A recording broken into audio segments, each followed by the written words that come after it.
that's awesome. Good stuff. All right, then. So over to you, Sam. Awesome. Yeah, lovely to see everybody here on a sunny Friday morning. So I'm going to share my slides first because I usually get about 5 slides in and then realize I've not shared my slides, which is often uncomfortable. So I probably don't need to do much introduction, but I will. That's not going to stop me. I'm going to do an intro and a slide or two. Really well. We grew from about 0 to 30 million in 4 years. And my co-founders wanted to do a buy and build, so borrow loads of bank debt and take PE cash and do a buy and build, so buy other businesses and bolt them together. As you can imagine, given my experience in 2E2, I had no appetite at all for doing that. So I exited in September 2017, started angel investing pretty much the next day, and over the last 6.5 years have 32 investments and about $750,000 deployed. So I've seen lots and lots of investments, and I've made quite a few myself. And I kept bumping into loads of founders, had really great ideas, but no idea how to do a funding round. People didn't understand SEIS, EIS, they didn't understand term sheets. And more importantly for me, they didn't understand how to play the game. So they didn't know what normal looked like. And therefore, there's a really interesting information asymmetry between what a founder knows, which is tending to zero, and what investors know. Because they invest in hundreds of businesses, they know much more, and that can create kind of exploitative tension that doesn't sit well with me. So I started Founder Catalyst. We do a few things. Firstly, we offer a whole bunch of free stuff, so things like employment contracts, advisor agreements, term sheets, cap table modeling tools, a whole bunch of stuff that early stage founders need but can't typically afford to pay for. We do have some amazing valuation tools in there as well. We've got a couple of tools that are really, really useful and allow you to run lots of the kind of valuation methodologies we'll talk about later. So go take a look. We don't scrape emails or any of that stuff. It's literally for free. Second thing we do is help people get SEIS, EIS, advanced assurance. We do that for free when you commit to a funding round. We've got a 100% success rate over the last 3 years, and we do the heavy lifting. Third thing we do is legal funding round documentation. I'm not going to labor this one, but we produce every legal document you need to do a funding round. And finally, we make introductions between our customers and potential sources of funding. We are by far the most cost-effective way of doing a funding round in the UK. £1,500 all in, no monthly fees, no hidden fees, no percentage of a raise. And to bring that to life, somebody closed a funding round last month. They raised 2.7 million from angels. And our fee was literally just £1,500. The next most cost-effective way of doing that would have been about 10 times our price. So anyway, that's enough. I'm not going to mention Founder Catalyst again. Hopefully, everybody will be happy with that. And we will dive on to the first topic that I mentioned in the contents, which is around how to value an exit or a late-stage business. This is a complex slide for a very, very, very simple calculation. The way that an exit is virtually always calculated, apart from the real weird Google acquiring YouTube, for example, that's a real outlier and that doesn't follow these rules. But every business in our kind of space, it's just a simple calculation. An acquirer will offer your business a multiple, which is, we'll come back to how to come to that, and they will times it by either your EBIT or your revenue, depending on the nature of the business. So in my example, I exited a business which had about 3 million EBIT. The standard multiple for IT companies going through an exit was 10 times. Sometimes it dipped to 8 if you're in a particularly unsexy business. Sometimes it goes up to 20 if you've just got 100% annuity. In our case, we were somewhere in the middle there, so we had a multiple of 10. So our business was worth 3 million EBIT times a multiple of 10, and that was it. And how did they arrive at 10? Well, as I mentioned, the main thing there is, what does normal look like for the industry? So there is an accountancy firm, BDO, that have exit multiples on their website, and you could look and say, I've got an IT business, mid-market, and they will tell you what a normal multiple looks like.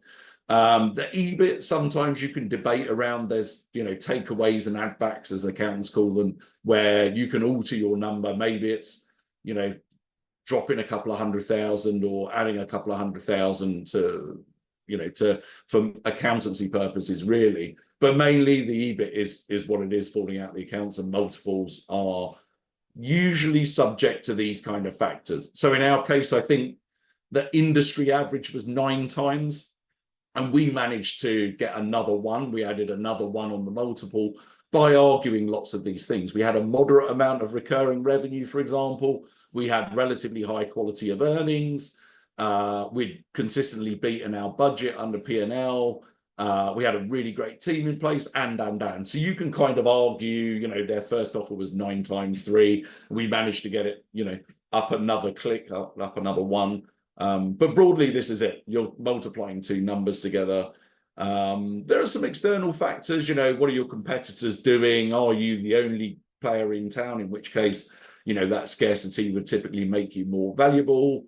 What are the general market conditions? You know, trying to sell a business during Brexit would have been pretty hideous, I'm pretty sure. And afterwards, hopefully it's much better. Yeah, and all of these things kind of throw in the mix, but ultimately it comes down to two numbers. So that's how you would typically value a business for an exit. It's nothing like... Sam, can I just ask? Yeah, of course. A bit more quality of earnings. So what differentiates, you know, good and bad quality? So bad quality of earnings would be high volume, lots of customers, no recurring revenue. So you're having to sell lots and lots of things, you know, to different customers every time. A very high quality of earnings would be very strong profitability, so very strong gross margin to the same customer multiple times, and hopefully on an annuity or recurring basis. And it's things like, you know, the variability of your underlying costs. If you're relying on a supplier and, you know, when the Ukraine war broke out, for example, you know, that you could be massively impacted there because you don't own all of the supply chain, that would potentially impact the quality of earnings. Whereas, you know, if you're selling your own people that are employees of you, then you have much better control over the certainty around the cost there. And even better if you can sell the same thing to the same customer multiple times, because your lifetime value goes up, your acquisition cost plummets, and da da da da da. So yeah, it's that kind of thing. So this is later stage anyway. This is completely irrelevant to the rest of the talk, but I thought I would show you light at the end of the tunnel where, you know, there is a decent solid methodology. This is the smorgasbord that is valuation methodologies at an early stage. Now, some of these are later stage within the kind of early stage equity space, and some of these are pre-seed, pre-revenue. And there is a really big distinction here to make. If you're raising for a company that's been incorporated for 2 months, that maybe hasn't even finished building a product, hasn't got an MVP, certainly hasn't got paying customers, then lots of these get struck off automatically because, you know, you just can't do the math. So, you know, revenue or earning multiples, which we kind of discussed on the last slide, that goes out the window. You have no revenue, you have no earnings, it just goes out.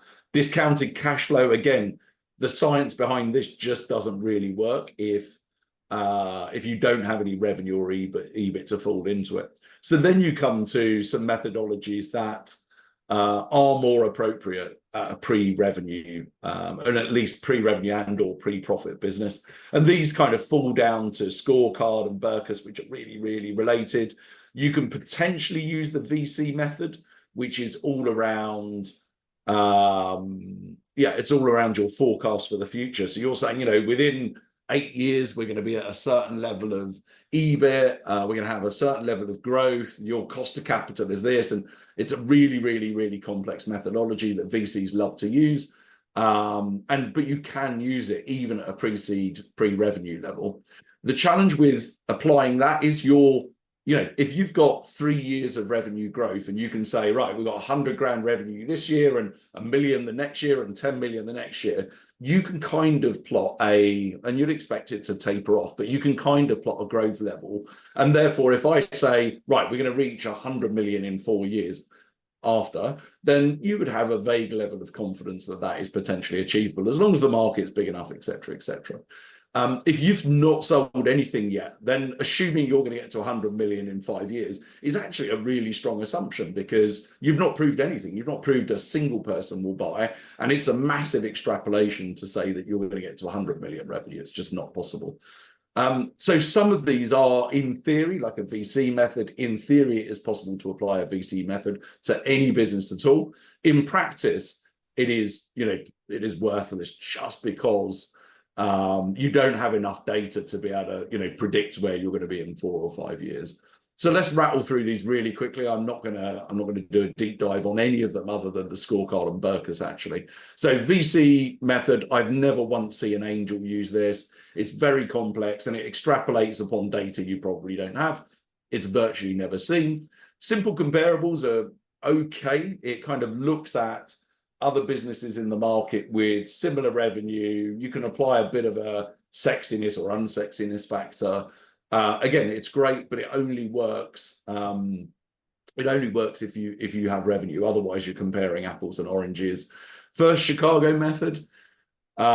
This looks at kind of a baseline scenario. So you do 3 different scenarios, and it does a weighted average of those 3 predictions. Those predictions are only usually any good if you've got revenue to base your predictions on. So it's very similar to the VC method. If you're if all 3 of your forecasts are based upon no sales so far and guessing at what the sales will be in the future, then First Chicago method's a really bad, a really bad methodology to use. Again, I've never once seen this used by angel investors. Revenue or earning multiple, early stage startups, that goes out the window. Even if you have some revenue, you're probably not making profit.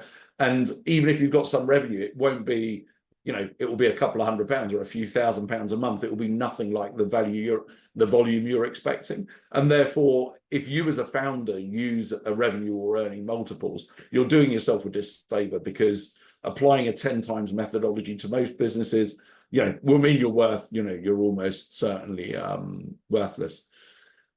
Risk factor summation. So this makes an assumption that your business is average for a sector. So you look at a business at your size, your scale, your sector, and you say, right, what do we take off of this? So what risks, unmitigated risks, are there that don't exist in a normal business? Again, it's not, I've never once seen an angel use this. It may be prevalent in the VC space, but I don't think so. I think they fall back to the VC method over here. Discounted cash flow is even more complex than all the others. And it's that complex, I've left some standardized text in there. But yeah, virtually never used outside of VCs. I've never once seen it outside of VCs. So then, I've told you a lot of things what you can't do. So let's come back to the 2 that are actually interesting. And these 2 are really, really related. They both fundamentally do the same thing. Both are based upon looking at a business. If you've got revenue, great, it's even easier. But even for a pre-revenue business, you can look at the business and say, how good's the team? How good's the product? How defensible is the business? What's the potential? What does an exit look like? And you can put those down in a scorecard, and you can rate that business. And for the next few slides, I'm going to talk through what that looks like in practice and how angels use usually a combination of scorecard and Berkus. They're that closely related that they usually blend into one. But how an angel would, even if they don't understand they're using it as a methodology, they would be using it in their own mind to work out what your business is worth. Both of these, scorecard and Berkus, typically rely on you having a line in the sand. So you say your business is worth, every business is worth X.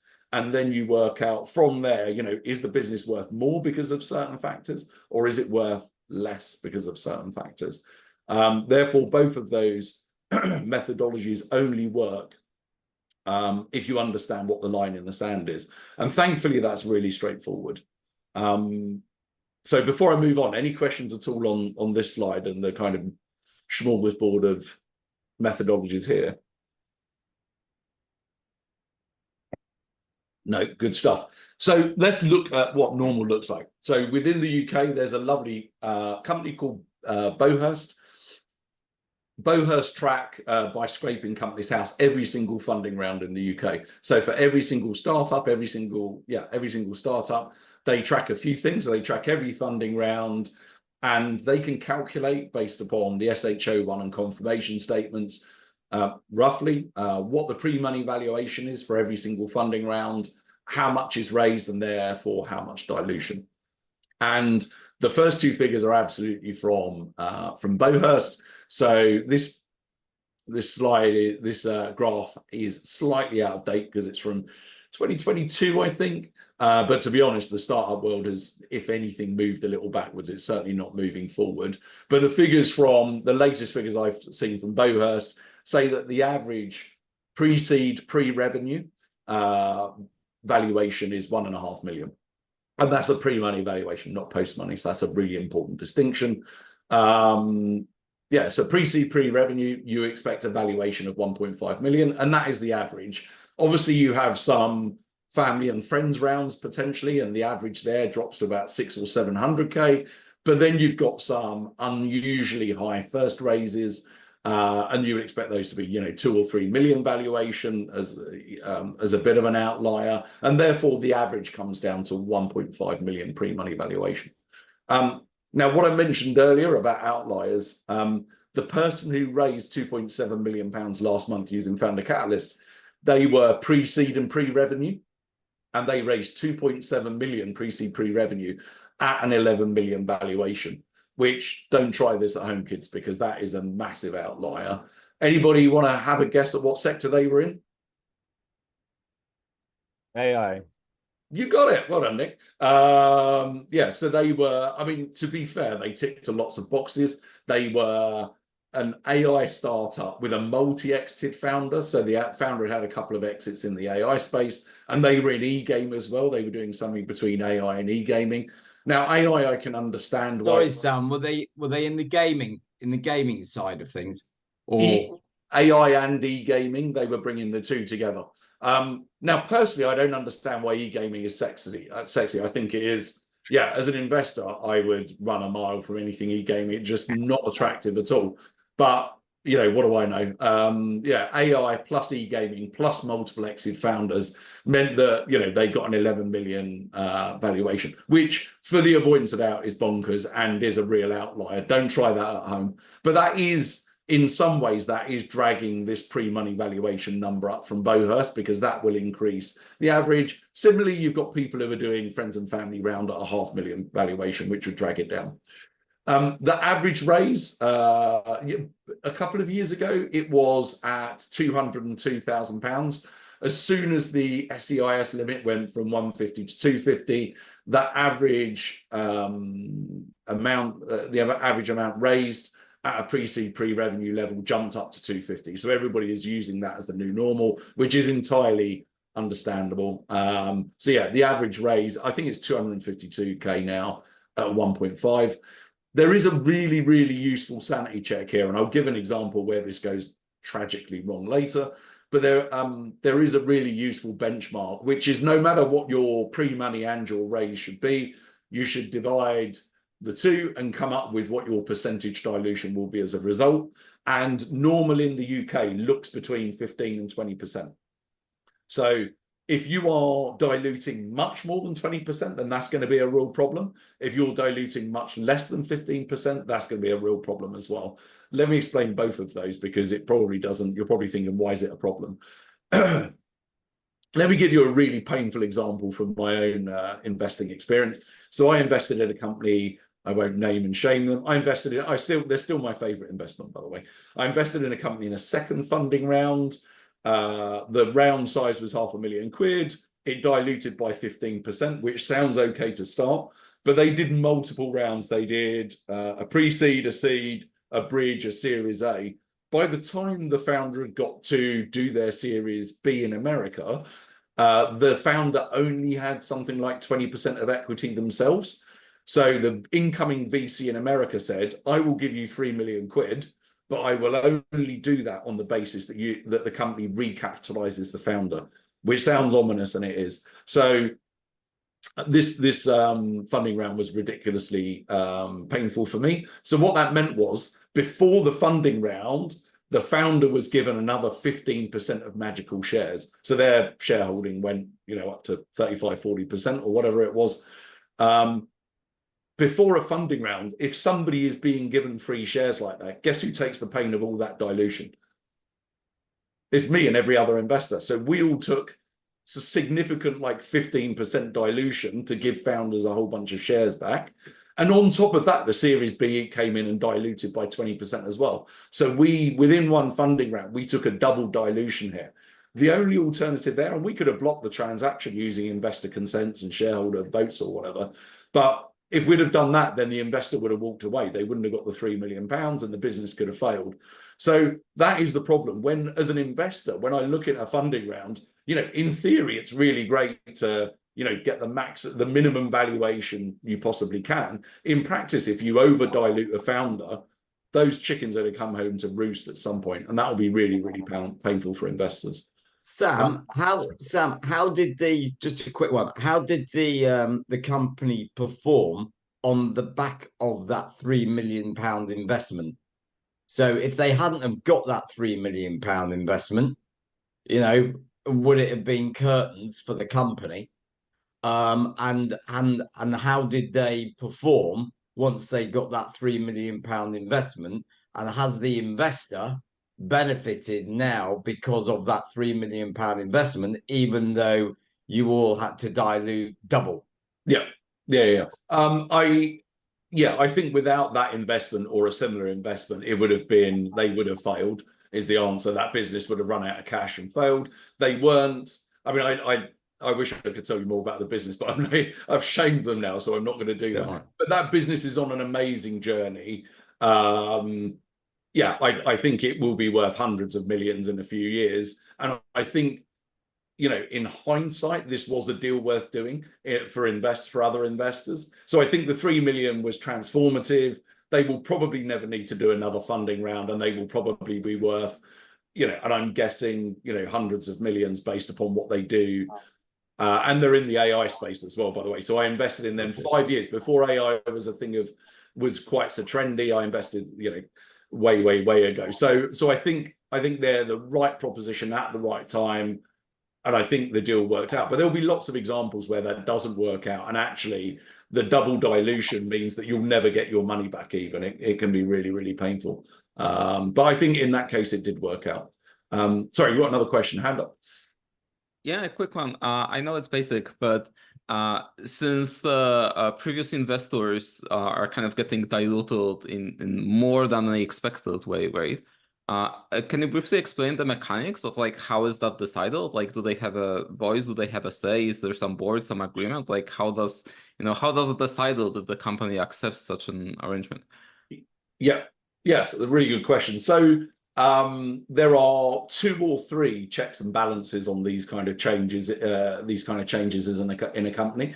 Unfortunately, for most investors, that none of them help the investor. But the first change is at a board level. So the board need to agree that this change makes sense. Usually in an early stage startup, the founders are the board. So you will have 2 or 3 founders, all of which are the only board members. So, they're going to vote for funding rounds usually because they've negotiated it. And they would also vote for double dip dilution because actually it's in their interest to get more shares. So so the board is the first line of protection. Unless you've already got lots of investor directors, then usually that doesn't give investors any protection at all. I'll be honest. The next level of protection is a shareholder resolution. In order to either issue new shares and waive preemption rights and/or recapitalize the founder, you would normally need what's called a special resolution, which means that you need 75% of the votes. Now, in virtually all instances, founders will have 75% of the votes at least for the first funding round. After the first funding round, usually it's potentially after the second as well. So investors won't be able to veto a kind of shareholder resolution thing as well. There is a third mechanism in place. There is something called investor consents, and these are about 50-50 whether they're in place or not. But once you close your first funding round, lots of investors will ask you to have something called investor consents in place. And this means that all of your investors vote on a specific item, but your founders are excluded from the vote. So it's like the 75% barrier, but founders are removed from the equation. Now, it's only a 50% barrier this time, but it means that only your investors are voting. So if something is clearly, not in the investor's interest, then nobody will vote for it, and you won't get investor consents to pass that. So it's kind of that triple lock. God, I use a conservative phrase there. That's that triple lock of protection in companies. And it's really the investor consent that gives ultimately the protection to investors. Because I've been bitten a few times, not in the example that I gave just there, I've been bitten a few times by founders doing, frankly, some pretty shit things. I'll only invest if there are investor consents in place, because it removes, the shareholder resolution and the board being the only things to prevent founders doing bad things. And it means that investors purely have a say in something. So yeah, that's the triple lock that you kind of get to protect founders just doing kind of anything. Yeah, so this is what normal looks like anyway.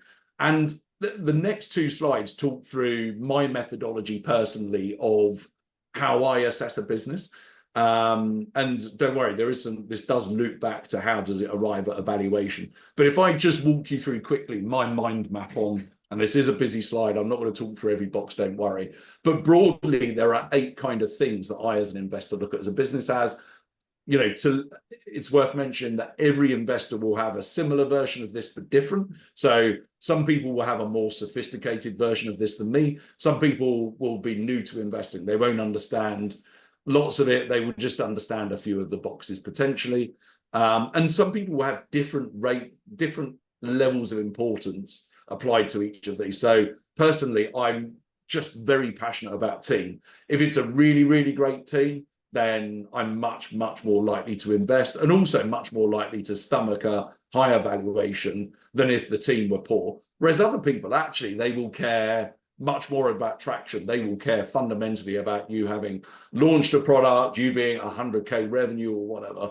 Lots of people get fixated on the deal. What's the valuation? What are the deal terms? Da, da, da, da, da. Some people, they'll just care about the exit strategy. They'll dive into that. So it's different horses for different courses, but virtually everybody will have some view of this in their mind with potentially different ratios. Andrew, you got your hand up as well. Yeah, thanks, Sam. Just in regard to the team, keen just to understand what you define as a great team in a bit more detail. Obviously, you've seen lots of founding teams over the years. What really does stand out to you, and what sways you in that regard off your back of your last comment? Yeah, so I mean, there's the stuff on paper that matters, and there's the emotional side as well. I mean, the stuff you can test in a pitch, absolutely. I would love a CTO who's got a PhD in a relevant subject and is a professor in their own field. I would love, I want to hear the passion of the founding team. I want to understand they'll die in a ditch before they let their startup fail. Hopefully not, hopefully metaphorically only. I want to, I want there to be an optimal number of founders, ideally 2 or 3. One is, some investors just won't touch solo founders. I'm not that passionate. I'm not that fussy about it. But ideally 2 or 3, no more than 3, because that gets unwieldy. But also you want a broader team as well. So you want a really broad set of advisors and NEDs. You want, ideally, some of your founders have had an exit before, or this isn't their first rodeo. And also what you don't want is 3 people with, a PhD in AI and nobody there with a commercial head, nobody there with a product head, nobody there. You want a broad, well-balanced team that covers all the bases. There's one thing I haven't actually put on here, which, and again, I'll give you another war story. I bumped into a founding team once. That, for me, this is investor bingo. This is, they had an AI-based startup where they've got drones that go over fields. They use AI and direct imaging to detect what is wrong with a crop. So do they need more water, less water? Do they need phosphates? Do they need pesticides? Do they need, I've run out of farming knowledge right now, but it kind of uses AI to detect what is wrong with the crops. And it worked on multiple crop types, multiple different countries, multiple, just amazing. And the potential to save literally hundreds of billions, if not trillions, in crop waste was, just a game changer for the climate, a game changer for farmers, just amazing stuff. It was AI before AI was trendy. So everything on paper looked amazing, huge market, blah, blah, blah. There was no competition. And I got on a pitch call with the founders, and I genuinely just couldn't work with the founder. The CEO's ego was the size of a room. He, when investors asked questions, he was dismissive. He answered a different question. It was like a politician. It was ridiculous. And at which point, even though I loved everything about the business, you know, the valuation wasn't ridiculous. They were offering SEIS. They ticked every single box, other than the CEO being just unpleasant is the only word I can think. So I walked away, and actually I was not surprised, despite their business model being just phenomenal. I was not surprised. You know, I looked back a year later and that business had failed. And the only reason that I could put it down to is everybody saw the same thing that I did. Yeah, so that's, I could talk about team all day, because, you know, team just is the most important thing for lots of investors. Because if you have a very average team and a phenomenal idea, then the team is potentially likely to cock it up. Or if they need to pivot, their ego won't let them do it or whatever. Whereas if you have an exceptionally great team, and their idea is slightly off, they'll find a way of making it, you know, they'll identify that early, they'll redress it, and they'll fix it. If I give you, yeah, sorry. I'm sorry to interrupt. In terms of your team, you know, when you're starting at the beginning, you might not have sort of, you know, a full sort of partners in the business or founders, you know, and you might not have a big team either. But your intention is to bring on a good team of people, because we all know that everything costs money at the end of the day. Yep. So, and people need to get paid, you know, no matter what it is. And so I'm just sort of thinking, you know, is it for you personally, is a team important at the beginning, or would you sort of look at that startup or that founder or whoever it is and go, well, look, you know, their intention is to build a great team. They might not have the whole team that really ticks all your boxes at the moment. They've got some of that team, but they want to grow their business and therefore grow their team as the business grows. Because a lot of mistakes that I see, especially in business, is everybody gets all of this funding in place. They bring on a load of resource and all of these teams of people, and they don't focus on the fact of, you know, building the business first, get some income coming in, get some generating some income, so you can pay for those people. Then all of a sudden you've got a massive salary, right, with no income coming in. Then all of a sudden your business is in trouble, and you've got to go out then and find further funding to pay for not just your team, but the running of that business. And I'm just sort of thinking, you know, how big a team is it that you're sort of looking for? So this is the founding team. This is not, you know, I don't care about Betty in accounts or anything like that. This is who sits at the top table or the next table down if you can't fulfill all the roles there. Yeah, and you're absolutely right. You know, but building a team is expensive. To give you an example of where I think this has been done really, really well, one of my favorite investments is a company called Kelp Industries. They make recyclable plastics out of seaweed. Love it, just love it. Their founding team, so I invested in them first funding round. Their founding team pitched to me. You had the CTO was an academic called Professor Chris Chuck, who's got a PhD in seaweed, which I love. This guy is passionate about seaweed, but I'm not sure I'd trust him to run a business. He had found a perfect CEO who was passionate about the green space and a perfect COO. All three of them, they were the three co-founders. They pitched to me, and I'm like, I buy into this team because you've got the, you know, PhD with multiple patents, with technical domain knowledge, and you've got 2 exited business people who are going to run with it, none of whom were taking a salary, and they avoided the problem that you expressed, which is, you know, they did their first funding round, they did pay themselves a minimal salary, they brought on the next level of team, they got to the next stage of evolution, and then did a second funding round. By the way, the next funding round was 10 times bigger than the first one, because they managed to get the dynamics right. You know, they managed to sign up just some amazing customers and partners. So yeah, team isn't the, you know, what sits below the board. Team is who's in the founding team, what do they bring in terms of those attributes. Conscious of time, I won't. Yeah, sorry. Thanks. No, not at all. So the purpose of this slide is to tee you up for the next slide, which is, well, great. How do I turn this kind of mind map, thought process, brain dump into a real number? This is how I do it. So this brings together a few things, brings together the last few slides. So what's the average valuation for pre-seed, pre-revenue? It's 1.5 million, like it or not. I'll come back to Swing in a minute. What are the big blocks on that graph? You've got, what's the team, what's the deal, what's the competition? Those are just the yellow blocks on the graph. How important are those to me as an individual? So as an individual investor, team is by far the most important. So it's 3 times the deal, for example. I'm not that fussed on the deal, and it's easy to negotiate. So these are the weightings for each of those criteria.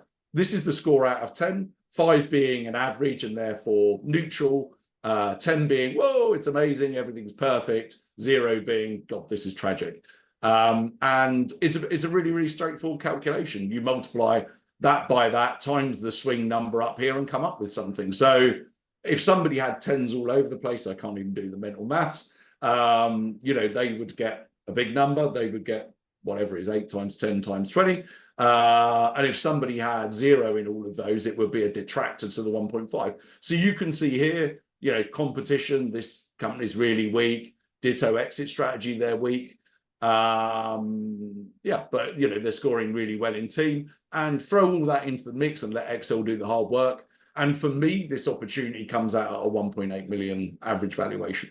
Now, 99% of investors, they will absolutely not, they won't have a spreadsheet for this, but they will be applying virtually the same logic, whether you like it or not. It will be the same, this is important to me, they are really good, and therefore I will pay a bit over the odds. And like I say, this isn't 100% correct. Look at the 11 million valuation for the AI and e-gaming startup. You know, that wouldn't, no matter what numbers you plug in here, that just doesn't look right. And there are outliers, both positive and negative. But this hopefully is a useful way of describing it.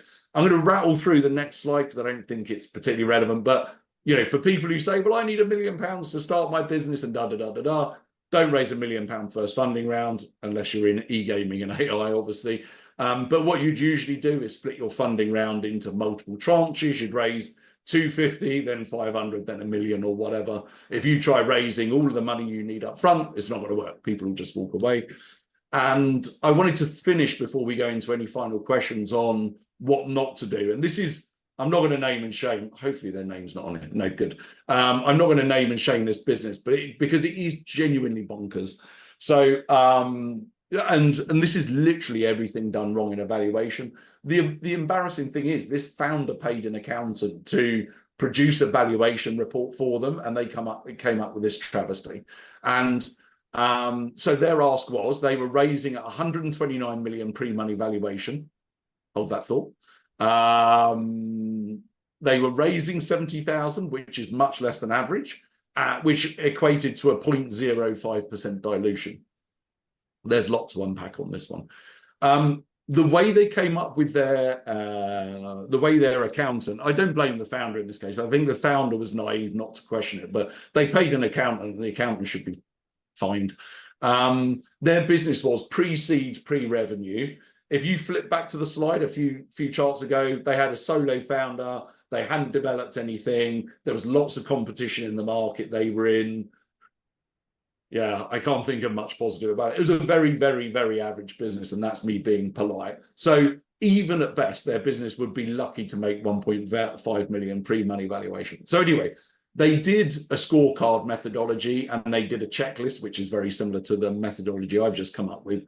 And those two valuations came up with an average of about 1.3, 1.4 million, whatever, which honestly was generous, but I'll accept it. You know, you kind of shrug and go, okay, well, it is what it is. But they also did the VC method. So they looked at what the company could be worth in 10 years and came up with a 641 million valuation. Now, anybody with any common sense would say, right, well, we've got two figures right here about the 1.5 million, and we've got one at 750 million nearly. And if you average the three, bad things are going to happen. But they did. So they did a weighted valuation. I think they did a 40-40-20. So 40% on scorecard, 40% on checklist, and 20% on the VC method. The problem being the VC number was so ridiculous that it dragged the average up. So they came to an average, by a weighted average pre-money valuation of 130 million, call it, with a lower bound of 33 and a higher bound of 225. And this founder, I mean, fair play to him for having confidence in his startup. This founder would not budge, no matter how many conversations people had with him, wouldn't budge from 130 million pre-money valuation. Now, there's lots wrong here. Firstly, the number's bonkers. Secondly, the raise, he was producing a hardware product and hadn't started developing it yet. So if anybody knows about the hardware space, you don't go far with £70,000. And this number here, do you remember why I said this should be a real red flag? If you are raising more than 20%, you're over diluting. I didn't tell you what happens if you're raising less than 15 to 20%. Well, the answer there is one of two things. You're either raising too little or your valuation's too ridiculously high. And in this case, it's actually both, which is unfortunate. But this is an example of where, you know, common sense prevails. You've just got to look at the figures. You've got to look at, you know, if you've got three numbers and you're averaging them, you know, you're just going to come up with a really mad outcome, which this person absolutely did. You won't be surprised to hear they didn't get funded and they closed the business. So very conscious of time because I've overrun. I saw the comment. I will absolutely share slides after this as well. But I'll stop sharing and say any questions, I guess. Thank you very much, Sam. Any additional questions for Sam this morning?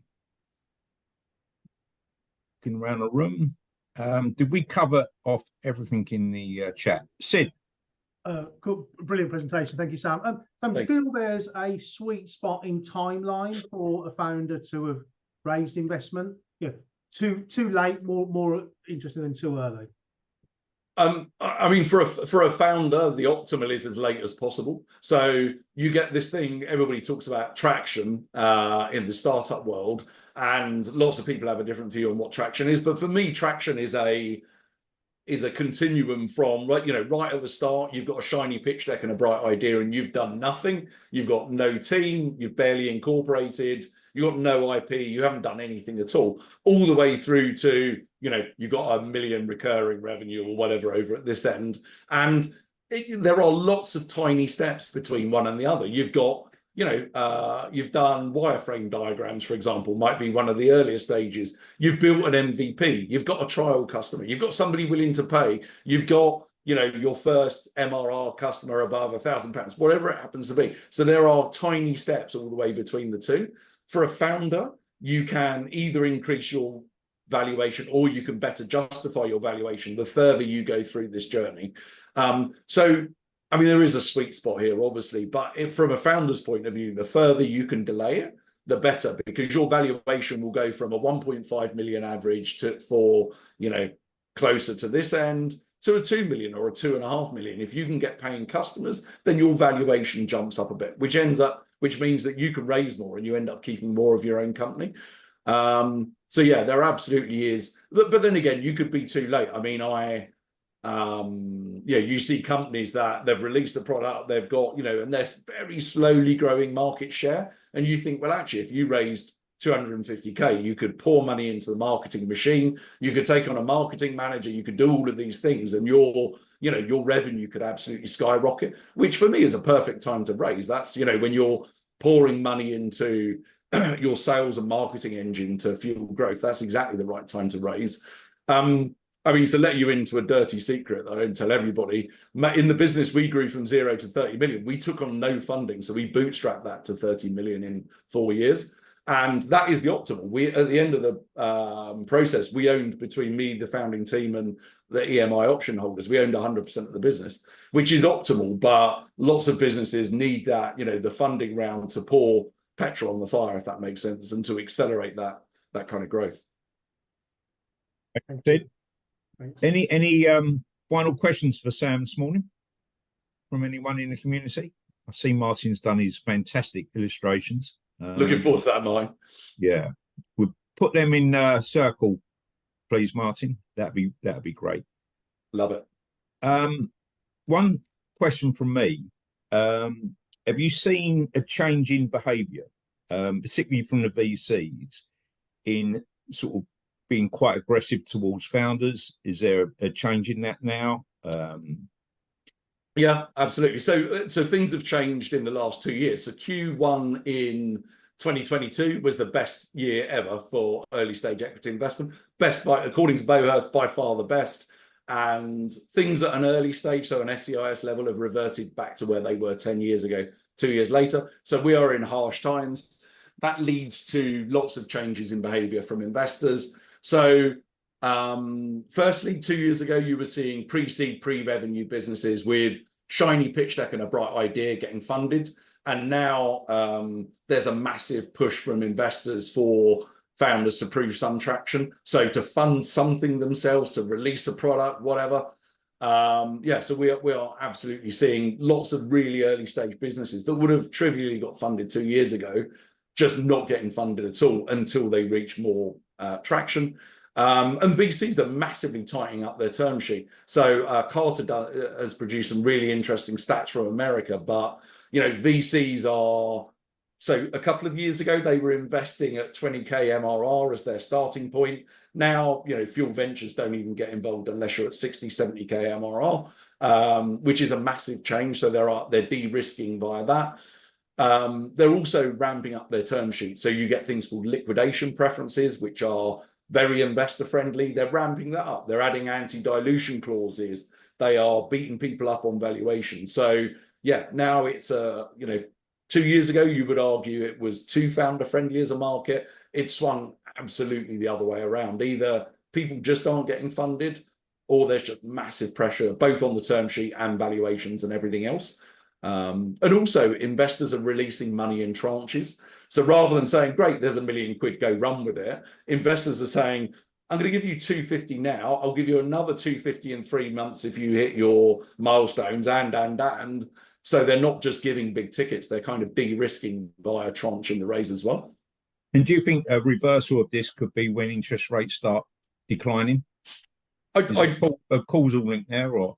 No, I mean, I think it hasn't helped. I think when investors when they can earn, you know, 6% by leaving money in the bank, then, you know, that makes investors less likely to invest. But I think this is, you know, it's bigger than interest rates. I think it's a much broader thing. And fundamentally, the problem with VCs, their LPs aren't invested in them. So their LPs are holding on to cash. There are more interesting, you know, bonds are looking okay. There are other asset classes that are deemed less risky than startups. And, you know, one would argue that 2 years ago we were in a bubble. The asset class went absolutely mad. Nobody knew it was a bubble at the time, but in hindsight, it's a perfect science, obviously. So I think it's just a necessary correction. Yeah. I think more money will come back in, and I think the terms will soften, but I think it will be gradual. I don't think it's, I don't think it'll happen overnight. Is that UK money, Sam, or US money? I mean, I see all of these companies getting funded, and I see it all in dollars. I never see anything in sterling. Yeah, you know, I mean the US figures from Carter, it's brutal in America. I think actually, I mean, it's obviously a much bigger market to start, but you know, the term sheets from data from Carter it's brutal, and it's brutal in America as well. And I think the problem with America, they are addicted to huge raises, huge valuations. Whereas in the UK, you know, that We're never a bit happened. more sensible, are we? Yeah. We never had the highs, so therefore it's not going to feel such a drop. Yeah, but I don't think this is absolutely not a UK problem. If you look at, I know Europe's suffering, and the American markets, you know, it's carnage there as well. Thank you very much, Sam. We really appreciate you coming.